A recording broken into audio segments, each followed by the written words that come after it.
Assalamualaikum warahmatullahi wabarakatuh. Ketemu lagi dengan saya di sesi pengantar ilmu ekonomi. Oke, pada hakikatnya kehidupan manusia merupakan bagian dari kegiatan ekonomi di mana membutuhkan adanya pemenuhan kebutuhan untuk bertahan hidup seperti makan, minum, tempat tinggal, pendidikan, kehidupan sosial, dan lain sebagainya.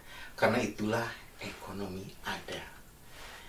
Dasar ilmu ekonomi ialah mempelajari segala sesuatu yang berkaitan dengan kegiatan ekonomi. Kegiatan ekonomi yang dimaksud yaitu menggunakan sumber daya alam, bahkan menghabiskannya untuk memenuhi bermacam kebutuhan hidup. Ya. Munculnya ilmu ekonomi tersebut diperuntukkan membantu manusia dalam memilih dan memanfaatkan sumber daya alam yang semakin terbatas dan kebutuhan yang semakin tidak terbatas. Selain itu, adanya ilmu ekonomi juga dikarenakan perlunya proses produksi. Mengapa?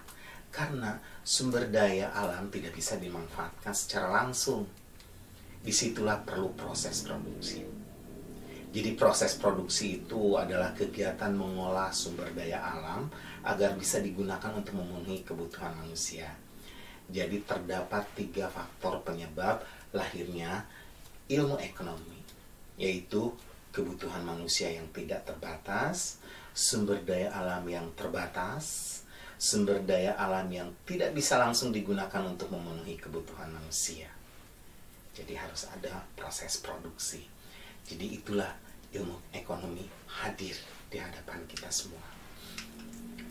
Kalau kita berbicara tentang ilmu ekonomi atau tentang ekonomi, itu berarti kita berbicara tentang uang. UUD, ujung-ujungnya duit. Jadi apabila semua benda-benda atau alat-alat yang dibutuhkan manusia terdapat dalam jumlah yang berlimpah ruah, seumpamanya udara, air atau tanah, maka tidak akan ada kebutuhan akan ilmu ekonomi ataupun ahli-ahli ekonomi.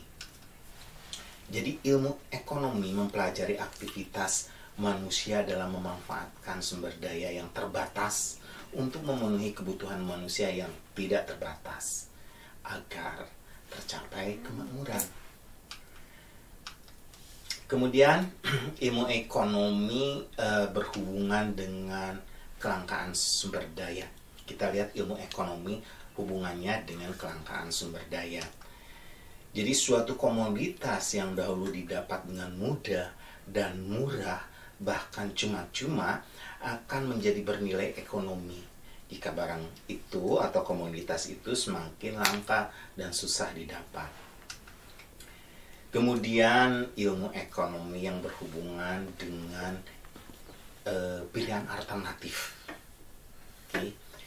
Jadi jika suatu barang atau jasa mempunyai kompetitor, maka konsumen mulai mempunyai pilihan alternatif. Kemudian yang selanjutnya adalah ilmu ekonomi yang berhubungan dengan opportunity cost. Suatu barang dan jasa akan semakin bernilai ekonomi jika barang dan jasa tersebut semakin banyak diminta, dibutuhkan, sehingga produsen ataupun distributor akan memanfaatkan peluang ini untuk menentukan harga yang pantas. Jadi suatu barang yang sangat dibutuhkan atau diminta, demand-nya tinggi, sehingga produsen akan mencari peluang untuk memanfaatkan dalam menaikkan harga menjadi harga yang layak pantas untuk mendapatkan margin yang lebih tinggi. Jadi ekonomi dibagi 2 kelompok besar, yaitu destruktif dan terapan. Ekonomi destruktif adalah kegiatan dan masalah ekonomi yang digambarkan secara apa adanya. Sedangkan ekonomi terapan disebut juga teori kebijakan ekonomi, yaitu ekonomi terapan mempelajari tentang kebijakan-kebijakan yang perlu dilaksanakan untuk memecahkan masalah ekonomi. Jadi pengertian antara ekonomi destruktif dan terapan seperti itu. Kemudian kita melangkah ke istilah-istilah ekonomi. Ada beberapa istilah ekonomi yang harus kalian hafalkan atau pelajari atau harus menjadi biasa di telinga kalian, ya. Adalah pertama, barang dan jasa.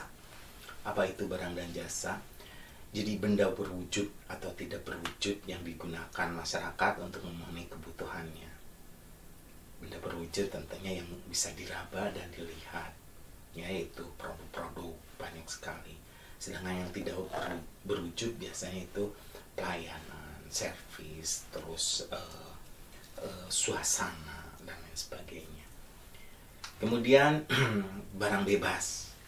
Apa itu barang bebas? Jadi istilah dalam ekonomi ada barang bebas. Barang yang tersedia cukup banyak sehingga masyarakat tidak memerlukan pengorbanan untuk memperolehnya.